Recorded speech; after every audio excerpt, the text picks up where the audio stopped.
Shot fired. He's got a shotgun. Shot fired. He's got a shotgun.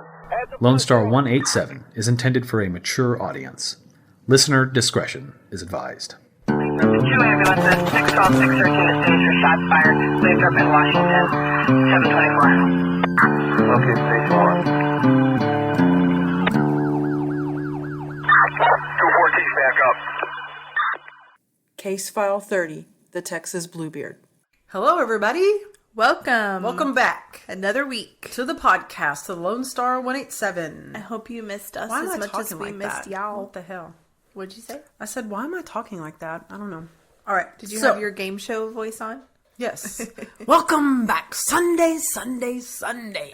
All right, so So, are you ready for our case this week? I'm so excited. So, this story idea or the information from Murderpedia, which is my favorite place to get stories from.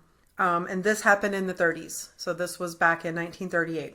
But all of this took place in a town called Elmendorf, Texas, which is in Bexar County. It's south. In 2010, the population was 1,488. It was founded in 1885, and the town was named after the former mayor, who his last name was Elmendorf, so thus the name.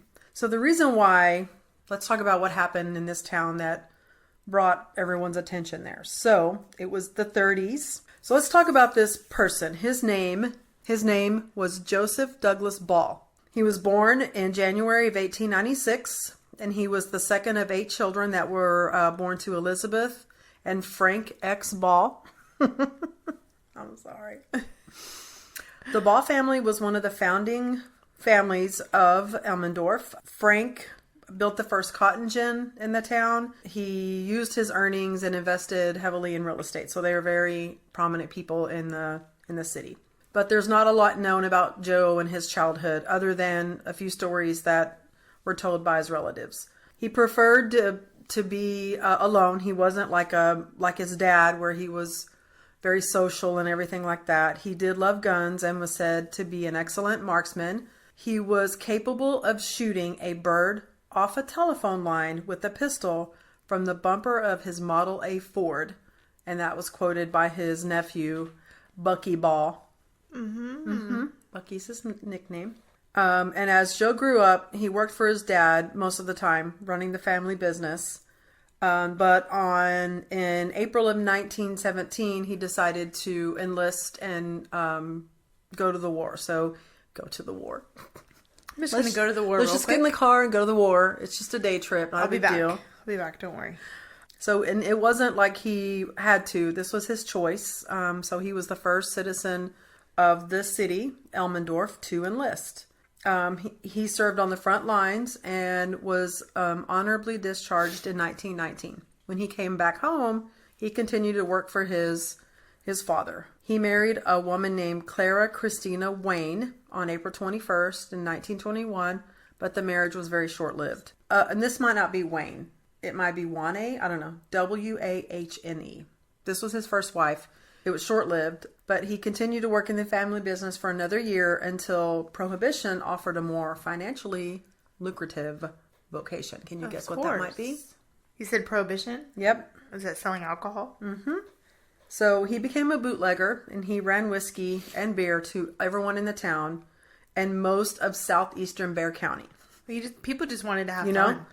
So he sold his illegal wine and beer from a 50-gallon barrel in the back of his Model A. Did he make it himself? Yes.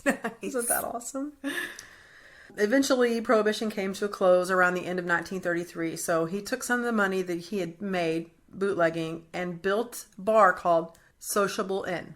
And he used his knowledge of alcohol and he turned that into a booming business. He really, really loved women. And he wasn't super attractive based on what people say about him, but for some reason women just were really, really drawn to him. Well, he made alcohol Well, there's that. in the Prohibition, and he owned a bar. This is quoted from one of his friends that said, he wasn't near as good looking as they describe in those detective magazines. And he could be very dangerous. In the mid-20s, Ball began hiring off and on a young black man named Clifton Wheeler to help around the house and the business. Wheeler was a handyman and he did a lot of Ball's annual labor and dirty work. According to many, where Wheeler lived in fear of Ball. But other people say that Ball was always kind-hearted. So there's a lot of conflicting. Maybe it just depended on who you were, or maybe people are just still afraid. Some people are still afraid to be honest about how he really was. So the reason why I'm using the Texas Monthly story is because they actually went and got the true facts to try to get the truth out of what really happened and try to discern how much of it is legend and how much of it is really true. It was difficult for them because most everyone has passed away. So he had to find some of the family members, which is why they interviewed Joe's nephew, Bucky, because the sheriffs that were involved, they're passed away and nobody can find Wheeler. Nobody knows where he is. He's obviously dead by now. But so it was really hard to get the information. So that's why because when I started out, I was like, oh my God, did this really happen? But then as I got through it, I thought, okay, well, it's possible, but I'll let you guys decide. Okay. There were some times where he would give money to some of the Mexican-American people in the community to help them buy clothes and food for their children. So there are people saying that he was really, really good-hearted, but then other people lived in fear of him. So I guess it just depends on... Well, I mean, I think it's just like when you look at the Mexican cartel, right? Like they completely take over Mexico. They pay the police, they pay the judges, they do what they want. But they also give to children. They don't want children to go hungry. That's true. So, I mean, I would still be fearful of them because in my position, I wouldn't be, depending on who you are, would depend on if you were fearful or appreciative of him. Right, or what your relationship is with them, right? Agreed, yeah. So ultimately he opened up this tavern. They call it a tavern. It's Sociable Inn. And in the back were 2 bedrooms and up front was a bar. It had a player, a piano, and a room with tables where men sat and drank and played cards. Sometimes Ball hosted cockfights. Oh. Yeah, I said that. At some point he went to one of the nearby low water areas where alligators were occasionally seen. He caught some, put them in a concrete pool behind the tavern. He strung wire 10 foot high around the pool. The alligators couldn't get out. Perhaps he loved alligators, or maybe he just knew how to bring in customers. It was common knowledge that every Saturday night a drunken orgy occurred. Oh. And I don't mean like that kind of, I don't think they're talking about that kind of orgy. I think they're saying people would show up and he would feed stray cats or dogs to the alligators and people would watch. In fact, some people would bring stray animals for him to use to feed to the alligators. That is so awful. It says any wild animal, possum, cat, dog, or any other animal without an owner helped make the show a little better. Get drunk, throw an animal in, and watch the alligators. That is so awful. Yes. He hired women, dance hall girls to wait tables. It was a depression as well, so it was hard times, and women came through Elmendorf looking for work. Some stayed, and some just seemed to disappear. So there's also a documentary that I watched. I don't remember who did it. We'll provide the links, and I'll give those people credit. But they interview his nephew, Bucky. And what Bucky was saying is that Joe had people that worked for him that he would assign them to go to the bus station and watch people. Because he said, if people get off the bus and they just start walking, then they know where they're going and they're not new to the town or they have a plan. If they get off the bus and they look around, they're new. So if they get off the bus and they look around and they're women, approach them and tell them that I have a job for them. Wow. So his Very friends smart. would go to the bus, watch the bus station. And when women would get off the Greyhound bus and he could tell that they were new, they would be brought to the tavern and he would hire them. Very smart. Yes. So one of the waitresses that he really liked, her name was Hazel Brown. She favors the Black Dahlia when you see pictures of her. Oh, wow. Yeah.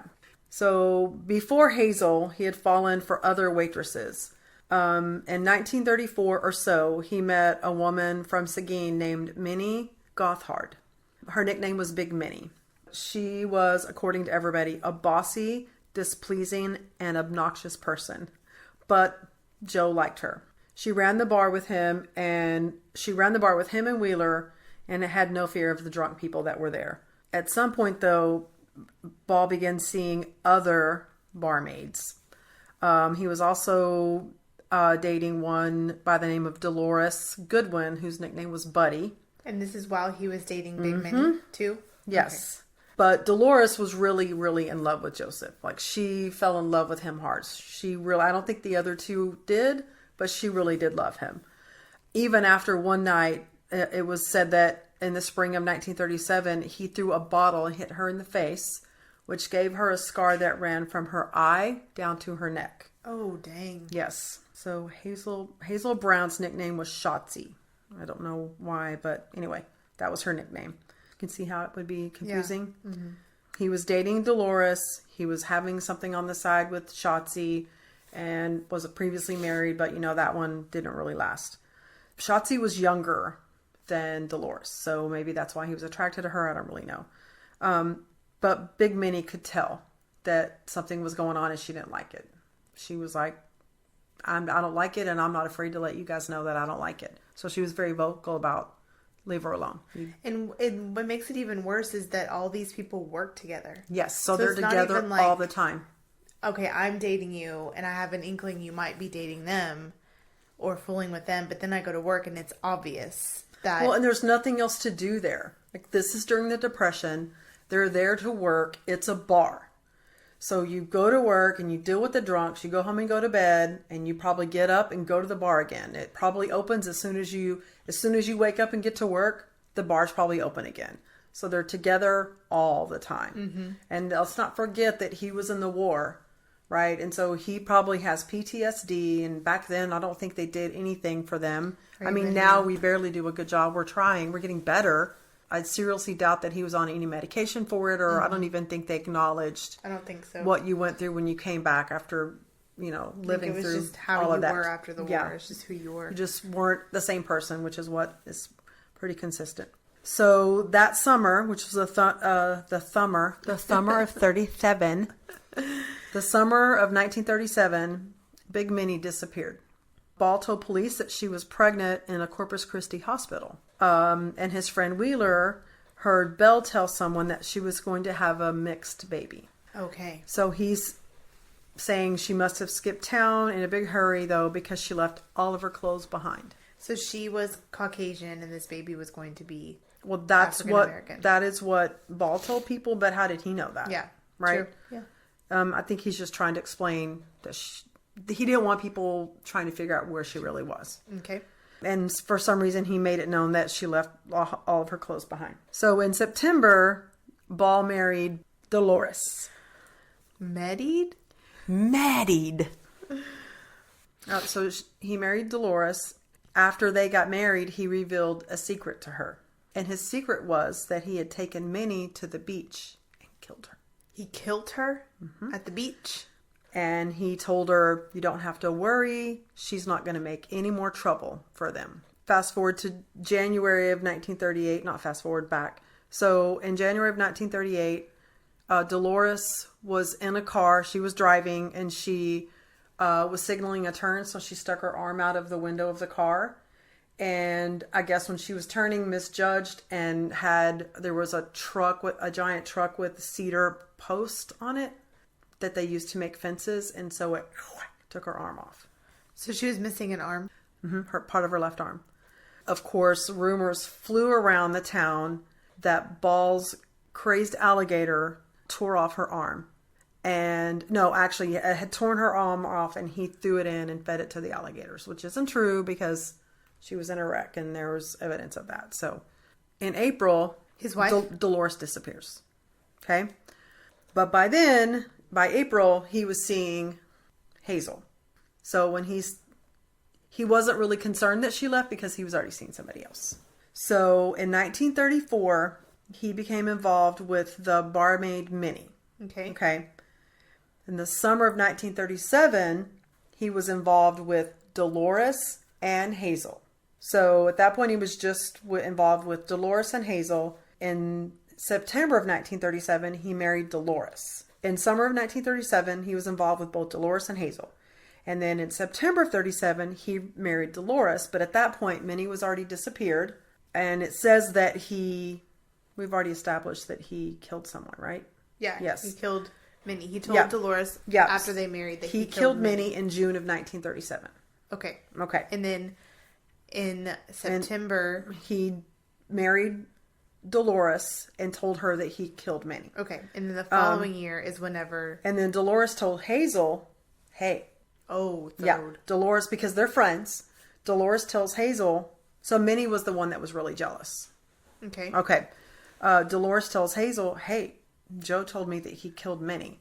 Although at the time, Dolores didn't know that Joe was also having an affair with Hazel. Does that kind of make it a little bit easier? Yeah. On September 23rd, of 1938, an old man approached a Bexar County sheriff by the name of John Gray, who was dove hunting in Elmendorf, and told him about a foul-smelling barrel covered in flies that Joe Ball had left behind his sister's barn. He said that it smelled like something dead was inside. Enough women in Ball's world had disappeared that the next day, Gray and another deputy, John Clevenhagen, drove out to talk to him. They went to the barn, but the stinky barrel was gone. So they drove to the bar around noon and talked to Ball. Of course, he denied knowing anything about it. But when they returned to the barn, his sister corroborated the old man's story. And at that point, that was enough for them to take him in for questioning. Did she say where the barrel was? Doesn't say that. They told him, we're going to take you in for questioning. He said, well, before we do that, I need to go back to the bar, get the money out of my register, and close everything up. And they said, okay. So they went back. The three of them returned to the bar. The sheriffs and the two sheriff and Joe returned to the bar. So Ball got a beer out and took a few sips and went to his register, opened it, pulled out a .45 from under the counter, waved it at the two sheriffs, who yelled, don't. They went for their own pistol, just as Ball turned and pointed it at his heart. He pulled the trigger and fell dead on the barroom floor. Coward. Yeah. Don't their families and the world deserve a reason why you did that? I would say, of course they do. I mean, of course they deserve to know what happened to their sister, daughter, cousin, aunt, whatever, right? At this point, I don't want to give away too much, but I'm just going to go back to, I don't think he was in his right mind. I'm not defending him, but I mean, he served time. He went to the war and his family said he wasn't the same. And I think whenever shit hit the fan, that was his way of dealing with stuff. I'm not saying it's right, but maybe that's what he was thinking. Fair enough. And rather than try to justify to himself or other people why he did what he did, it was just easier to be a coward and shoot yourself. 4 other deputies showed up at the tavern. They went and found 5 gators in the pond in the back. There were 1 large one and 4 small, which was surrounded by rotting meat. They found an axe matted with blood and hair. Their first theory was an obvious one, right? That the drunk had killed and mutilated his wife and other victims and fed him to the alligators. I was going to say, I'm sure he didn't take anybody to the beach. Okay. Unless the beach means the lagoon outside that's filled with alligators. So the cops talked about other disappearances, including 2 missing barmaids and a 16-year-old boy who hung out at Joe's. Perhaps the Saturday night feeding frenzies had just been a cover for Sunday night murders. Oh. Maybe the old bootlegging barrels now held alligator food. But then, remember his friend Wheeler? Uh-huh. He was taken into the sheriff's office to San Antonio, spilled the beans. So basically what he said is that, so Hazel fell in love with someone else who was a customer at the bar. A guy with a good home and a good job. So she wanted out. But Ball wouldn't hear of it. When she threatened to tell the police about Big Minnie, he killed her dead. And the handyman knew exactly where her body was. So he took the sheriffs back to Elmendorf, about 3 miles from town, on a bluff that was about 300 feet from the San Antonio River. They began to dig. Blood bubbled up in the dirt, and the odor became unbearable. He pulled up 2 arms and 2 legs, and finally a torso. It said the sight and the smell were so bad that the sightseers ran in all directions, throwing up. Wheeler, they asked him where her head was, and he pointed to the remains of another campfire And after careful sifting, the cops found her jawbone, some teeth, and some pieces of skull So he like decapitated her and buried her head somewhere else? He didn't bury her head. They burned it in the campfire. They cut her body up and buried her, and then took her head over they built a campfire and burned it. Burned her head. Yeah. Buried her body, but burned her head. Yeah. And when you say they, you mean his friend helped him? He made his friend help him. Well, this is what his friend's saying. That's so sick. Yeah, it's disgusting. So Wheeler's explained, after a night of heavy drinking, Ball asked him to load up the car with blankets and beer, and Joe brought a saw and an axe and a post hole digger with him, as well as his pistol. They went to his sister's barn, stopping along the way to drink, and then picked up the 55-gallon iron barrel, which they took to the river. Ball forced Wheeler at gunpoint to dig a grave. Then they opened the barrel. Out, of course, Brown's body was in this barrel. So that barrel that the old man saw was her body, and they didn't find it because he had buried it. Yep. Okay, makes sense. Wheeler refused to help Ball dismember her, so he tried to do it himself, but he got really pissed off because he couldn't get it done. So he actually reached over and grabbed Wheeler and put Wheeler's hand on her bodies to force him to help dismember her. Wheeler said they both got sick to their stomachs, so they kept drinking more beer, and then they finally buried her. Then they threw her head as well as her clothes on the campfire, stayed there until dawn, and then drank some more beer, and then drove back to the bar. Well, I'm sure it was disgusting enough to dismember her, but then to smell her burning head. I don't think I could. I know I couldn't. I don't like the smell of burnt hair. That makes me nauseous. The rest of it, And the body head was already rotting. Yes. That is so gross. Wheeler also solved the mystery of Big Minnie. The previous June, Ball told Wheeler to pack the Model A and be sure to stow plenty of whiskey and beer. Then he took Minnie and Wheeler to Ingleside, which is near Corpus Christi. He found a secluded area, and after a little swimming and a lot of drinking, asked Minnie to take her clothes off. He told Wheeler to make herself scarce, but then Ball called for more whiskey. So when Wheeler came to bring him more whiskey, he noticed that he had his pistol by his side. Ball pointed off in the distance. When Minnie turned her head to look, he shot her in the temple. Wheeler was shocked, but Ball told him he had no choice. She was pregnant. She had to die. They had to bury her.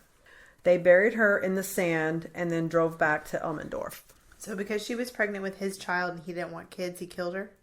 What an asshole. Mm-hmm. The police questioned Wheeler about other women, and they found a packet of letters as well as a scrapbook with photos of dozens of women. Deputy Sheriff Davis said that might lead to the discovery of one or a dozen more murders. The San Antonio papers wrote of the disappearance of more than a dozen barmaids, including Stella, who had a fight with Ball and Big Minnie. The sheriffs also had a theory that Ball was dealing narcotics, and that would have been a simple matter to put the dope in bottles and store it in where the gators were. So 3 days after Ball's suicide, obviously the police are digging in the sand in Ingleside. They took heavy machinery and hired local laborers and people with nothing better to do.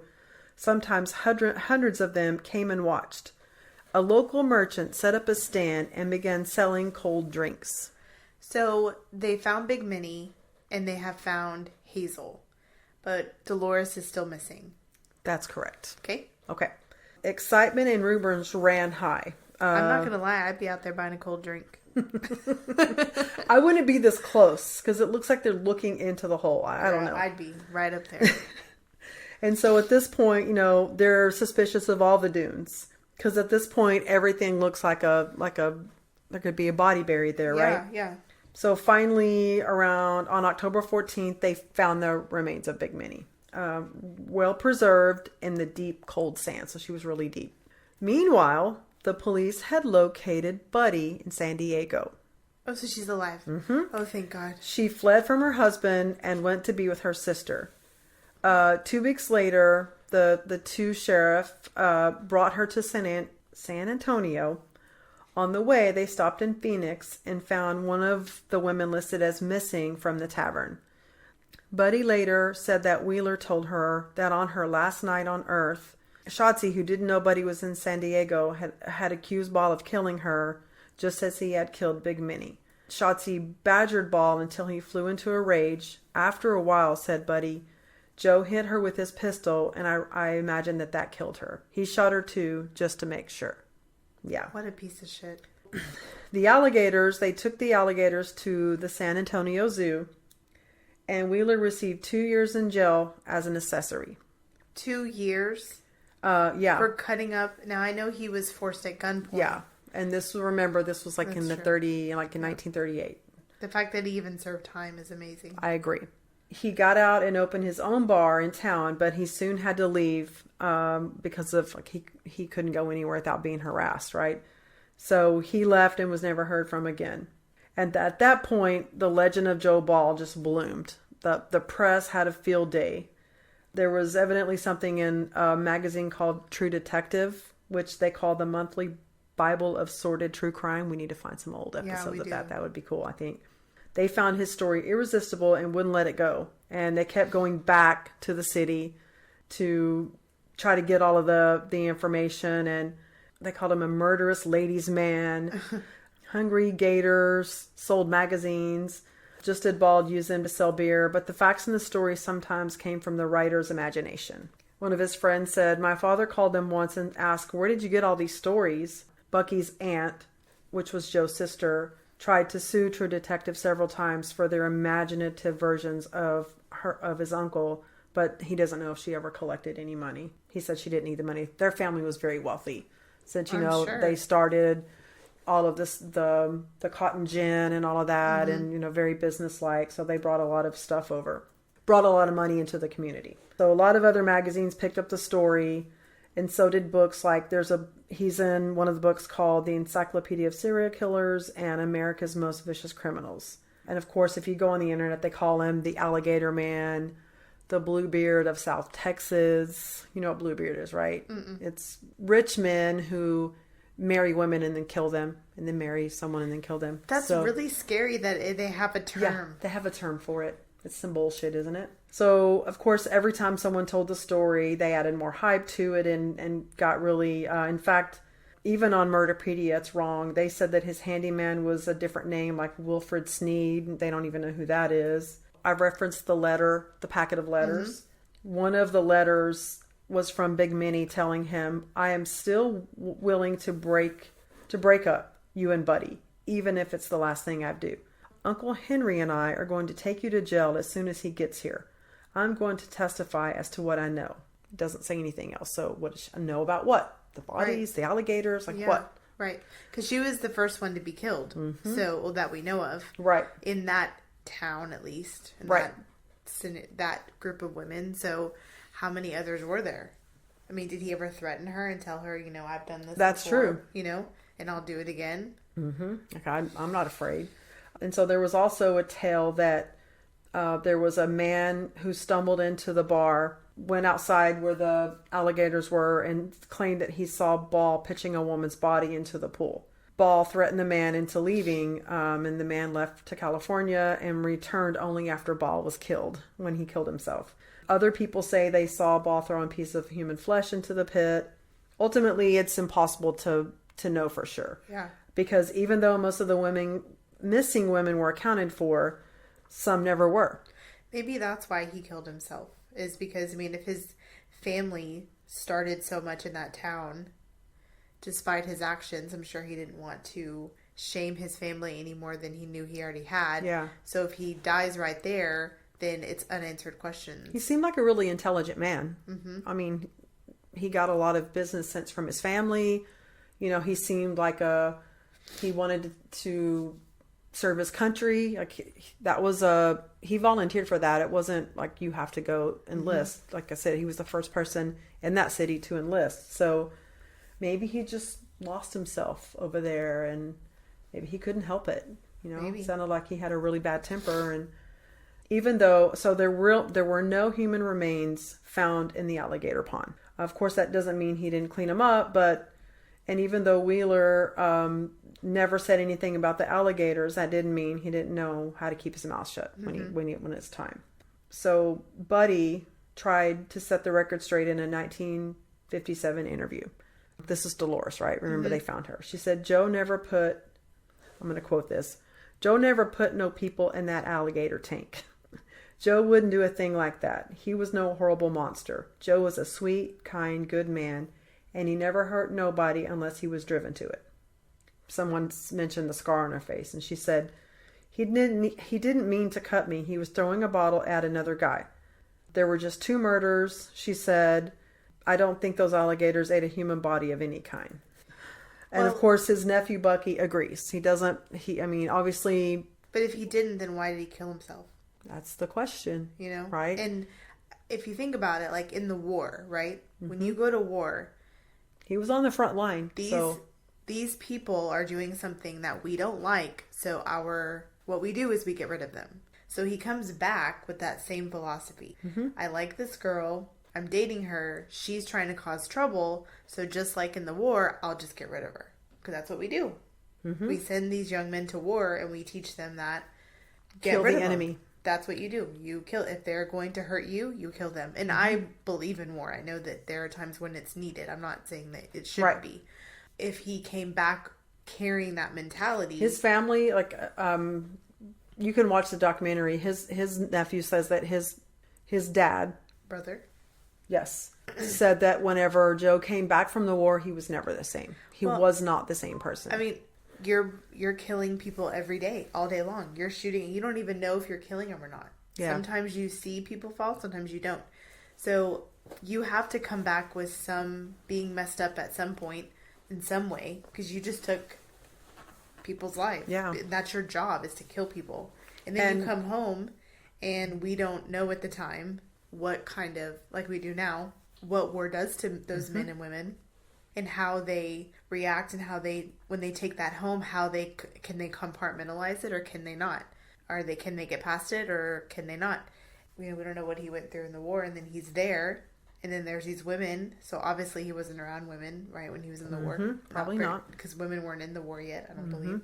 It doesn't sound, because he was so kind-hearted, it doesn't sound like he just had a thrive to kill. I think the war probably changed him. Yeah. And it was just easier for him to kill those that got in his way. Yeah. His nephew Bucky said that he has to have a sense of humor about the tale and all of that because it's black in his family name. He said, and he really doesn't have a choice. Really, what else can you do?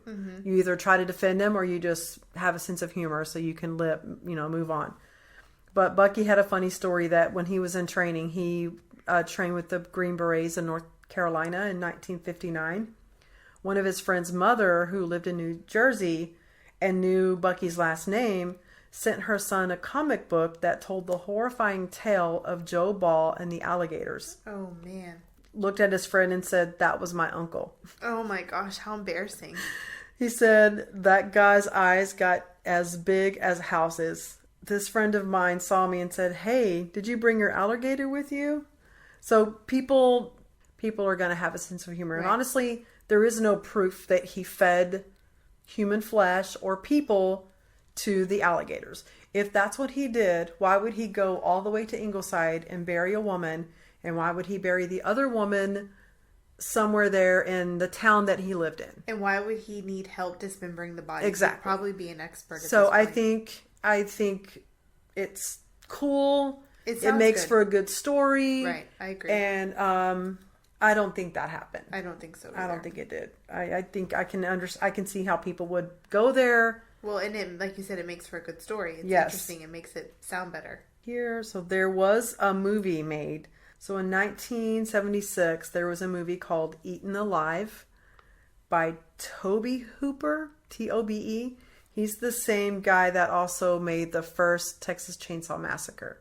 So he heard about this story, and I think maybe he helped this whole legend live on. So he's got several nicknames. Butcher of Elmendorf. Oh, makes That's it sound what a that's lot creepier. That's what they called him. That's his alias on the Murderpedia. The Bluebeard of South Texas. Alligator Man. In the beginning, I was like, oh my God, he fed his alligators. He fed his murder victims to the alligator. That's crazy. Like, that could only happen in Texas. Yeah. So as I started reading, I was like, oh my God, I've actually bought in to the folklore because I was believing everything I read. And then I found the Texas Monthly article. And then even before I got all the way through the article, I thought, well, if he had been doing that, why would he risk getting caught by burying them and forcing his handyman to help him? I mean, he knew that his handyman was going to rat him out. Right. That's probably the other reason why he decided to just commit suicide. Yeah. And maybe he was already thinking of committing suicide. Maybe. You know, I mean, he probably had PTSD. He drank all the time. He worked at a bar. Yeah. That was his life. The bar was his life. He was not really close to his family. I mean, they were in a different type of business, and that's not what he did, you know? So he was a loner. He owned this bar. He was able to be successful financially. So it wasn't that. Just wasn't the same anymore. Right. So who's to say that he wasn't already contemplating suicide, and it's just pushed him over the edge. Yeah. Because how quick on his feet is he to say, well, I need to go back to my bar before you take me in for questioning? Because he knew if he got to the police station, he wouldn't have the opportunity. Right. And then at that point, he'd have to answer to what he did. And maybe he had a hard time with it already. We don't know. I mean, he did it, but that doesn't mean it was easy for him to live with after the fact. Yeah, absolutely. You know, I mean, he seemed okay. He told his wife, Dolores, hey, I did it. We don't have to worry about her anymore. So it didn't seem like he was remorseful. So I don't know. It seems a little bit all over the place, but clearly he killed them. I believe he killed both of them. Yeah, he said he did. His friend, backed his story and said, he made me do it. But he loved him some women, and he loved to shoot, and he liked alcohol. Wow. So, kind of exciting, a little different. Different and crazy. Different. And I like the older ones just Me because too. they're interesting, you know? I was having a hard time finding a story, and I saw this one, and I thought, I have to do it because it seems like there's just more crazy shit going on with the older ones. Like the people sitting around, we'll put the pictures on there. They're just sitting around a hole, and you can tell about their faces that it's like, oh my God. Yeah, there's a little girl there, and crazy. I just don't get it. I don't get it. That is the story of Joseph D. Ball. Rest in peace, Hazel and Big Minnie. Baby Joe. That's it. That's a wrap. All right, we till love you next guys. time. Thanks for listening and share the stories. Thanks for supporting us. All right, bye, y'all. Bye.